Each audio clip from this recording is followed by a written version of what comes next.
Mango role பண்ணலாங்க. இது மகாராஷ்டிராவில் ரொம்ப ஃபேமஸ். இதனுடைய பேர் வந்து மகாராஷ்டிராவில் மேங்கோ பாப்படை, பட் நம்ம மேங்கோ ரோலுன்னே சொல்லுவோம். மேங்கோ ரோல் பண்ணுறதுக்கு நம்ம முதல்ல மாம்பழத்தை மிக்சியில் போட்டு இது மாதிரி கூழாக அரைச்சிக்கலாம். அரைச்சிட்டு இது போல் ஒரு பாத்திரத்தில் போட்டு நல்லா சூடு பண்ணிக்கலாங்க. சூடு பண்ணி நல்லா வேக வச்சுக்கலாம். அதை நான்ஸ்டிக் கடாய் இருந்தால் ரொம்ப நல்லது. இப்போது ஒரு கப் சர்க்கரை சேர்த்துக்கலாம். இனிப்பு வந்து உங்கள் தேவைக்கு அளவுக்கு நீங்கள் சேர்த்துக்குங்க. ரொம்பலாம் இதில் சேர்க்க வேண்டிய அவசியம் இல்லை, ஏன்னா ஆல்ரெடி மேங்கோ இனிப்பாக தான் இருக்கும். இந்த மேங்கோ ரோல் மகாராஷ்டிராவில் ரொம்ப ஃபேமஸ். இதனுடைய பேர் பார்த்திங்கன்னா மகாராஷ்டிராவில் மேங்கோ பாப்படுன்னு சொல்லுவாங்க, ஆம் சிக்கின்னு சொல்லுவாங்க. நம்ம கூட மகாராஷ்டிரா பாம்பே போகிற வழியில் பார்த்திங்கன்னா ட்ரெயினில் நிறைய சேல் பண்ணிட்டு இருப்பாங்க. பட் அவங்க எவ்வளோ ஆரோக்கியமாகவும் சுத்தமாகவும் இது செய்வாங்கன்னு நமக்கு தெரியாது. பட் நம்ம வீட்டில் செய்து சாப்பிட்டா ரொம்ப ஆரோக்கியமாகவும் ரொம்ப சுத்தமாகவும் இருக்கும். இதில் நான் 4 மாம்பழ ஜூஸ் எடுத்துருக்கேங்க. இதில் ஒரு லெமன், பெரிய சைஸ் லெமன் ஜூஸும் இதில் சேர்த்துக்கிறேன். இதில் அதிகமான எந்த பொருளும் இல்லைங்க. லெமன், சர்க்கரை, மாம்பழம், இந்த 3 பொருள் தாங்க இதில் சேர்க்கணும். இதில் ஒரே ஒரு சிட்டிகை உப்பு சேர்த்துக்கிறேங்க நான். இப்போது இது மாதிரி ஒரு அகலமான பாத்திரத்தில் கொஞ்சம் நெய் தடவி வச்சுக்கலாம். நெய் ப்ரஷ் பண்ணிக்கோங்க இது போல், ஸோ தட் நம்ம ஊற்றுற அந்த கிரேவி வந்து தட்டில் பிடிக்காமல் இருக்கணும். அதுக்காக தான் இந்த நெய் தடவுறேன். இப்போ நம்ம மாம்பழ ஜூஸு நல்ல ஒரு கன்சிஸ்டன்சியில் வந்துடுச்சுங்க. இப்போ நம்ம ஸ்டவ் ஆஃப் பண்ணிவிட்டு இதை வந்து பாத்திரத்தில் மாற்ற வேண்டிய நேரம் வந்துடுச்சு.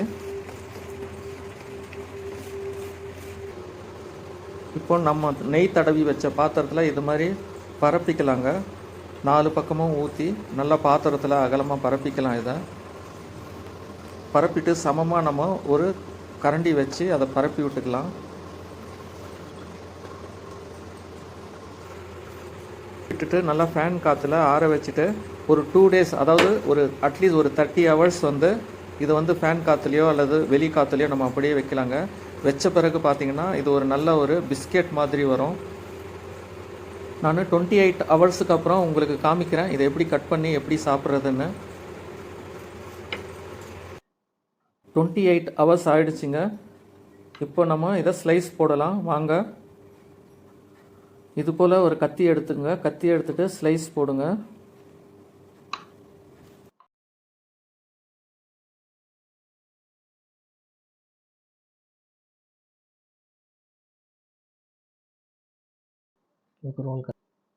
இப்போது இதை இது மாதிரி ரோல் பண்ணிக்கலாம்.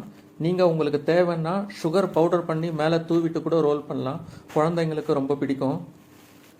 நாங்கள் இனிப்பு கம்மியாக சாப்பிட்றதால நாங்கள் அந்த சுகரை வந்து பவுடர் பண்ணி போடலை.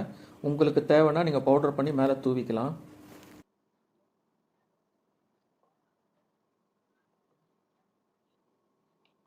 ஃப்ரெண்ட்ஸ், இந்த மாம்பழத்தை வச்சு நிறைய இன்க்ரீடியன்ட்ஸ் செய்யலாங்க. நானும் முயற்சிக்கிறேன் உங்களுக்கு என்னால் முடிஞ்ச அளவுக்கு வீடியோக்கள் மாம்பழத்தை வச்சு செய்து காண்பிக்கிறதுக்கு. ஃப்ரெண்ட்ஸ், உங்களுக்கும் இது மாதிரி வித்தியாசமான சமையல் குறிப்புகள் ஏதாவது செய்யணும்னு நினச்சிங்கன்னா எங்களுக்கு கமெண்ட்ஸ் மூலியமாக தெரியப்படுத்துங்க. நாங்கள் உங்கள் சமையலை வீடியோவாக செய்து உங்களோட பகிர்ந்துக்க முயற்சி செய்கிறோம். எங்கள் மூசாஸ் கிச்சன் சமையல் குறிப்புகள் உங்களுக்கு பிடிச்சிருந்தா எங்கள் சேனலை லைக் பண்ணுங்கள், ஷேர் பண்ணுங்கள், மறக்காமல் சப்ஸ்கிரைப் பண்ணுங்கள். மீண்டும் புதிய முயற்சிகளோடு உங்களை சந்திக்கிறேன். என் வீடியோவை முழுமையாக பார்த்தமைக்கு மிக்க நன்றி.